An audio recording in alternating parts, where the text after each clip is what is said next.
Entry of the service type. You create an entry of the service type, the same way as you do with other types. While in the catalog subfolder where your service will belong, find the icon for adding a new entry of the desired type, here in this menu. For the service type, it is the icon with a wrench, and you click on it. Once the new service appears, it's time to fill in its entry card. Note that the same 4 tabs are here. Fields, Files, and Links. These are essentially no different from the corresponding tabs in entries of any other type. They are used to add user-created fields to the service, and related data and files. More details about these 3 tabs can be found in the video about the catalog entry card. Please note that the Information tab of our service has fewer fields than the corresponding tabs in other types of entry cards. Here is, for example, an Equipment type entry. See the quantity and coefficient fields? Below them are additional fields. These are not present in the service type. As you can see, in the service, quantity and coefficient are the bottommost fields. There is nothing below them.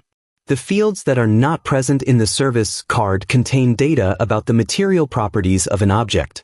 They were removed from here because the concept of a service is non-material. For example, the service sound engineer. It essentially represents a set of actions related to professional skills, such as knowledge of audio equipment, the ability to achieve the highest sound quality in the context of the event, and similar things, which are measured in hours or shifts, and in certain monetary amounts.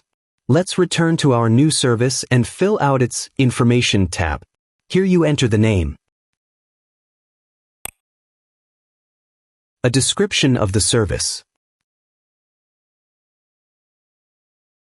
the payment amount, units of measurement. In our case, payment is per shift, so we select shifts. Note that the amount listed here is the price per 1 unit as defined here.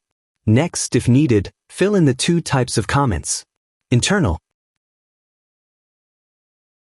This will be visible and editable to your staff and colleagues during project work. And the other type of comment. This will appear to your client in the quotation.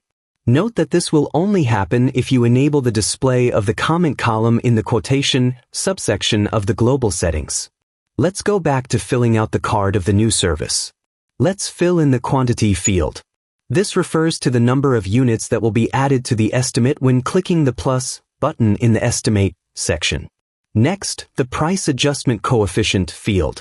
For example, if at a later stage you want to charge clients a bit more or less than the previously set price, these figures will then automatically be used in the estimates when the service is added and in project cost calculations.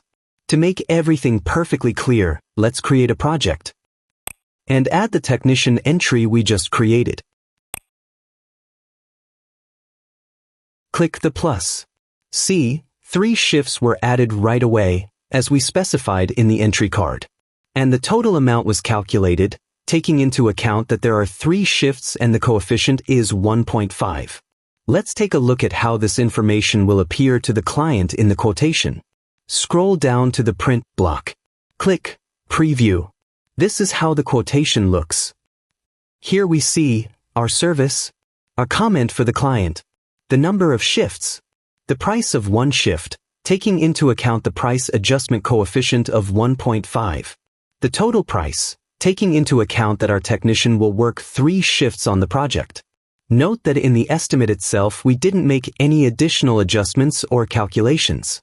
Everything was calculated automatically based on the data we entered in the service card. Let's return to the catalog again. And now for the most important feature of the service type. SKUs are not used when working with entries of this type. For example, take an Accessories type entry. After double-clicking on it, we see its SKUs. At the same time, if we try to access the SKU level for a service entry, see, I'm double-clicking the entry. The system simply won't let me access the SKU level. See?